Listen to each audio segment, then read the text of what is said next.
I do a strange little job removing rocks from horses' schmeenuses, and today a guy shouted at me and said, "Stop playing with it!" First of all, that is not what I'm doing. Now, I posted his comment over on my Facebook page, and then I went on to explain why he's wrong. It's very obvious that I'm not doing anything inappropriate. I feel like I could not be more clear in my explanations, but there's always one. But this is why it's important to not listen to those people. And I'm going to give you an example from earlier in the year.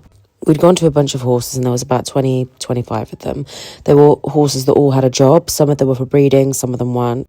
And it goes as follows. The first group were stallions that covered mares regularly. They had all the usual kind of like penile crust and things like that stallions get, but no bean. The second group was the non-covering stallion. They did have a bean, but not very big. The third group were the geldings, and these guys were gelded at about 1 or 2 years old. And all of them had beans.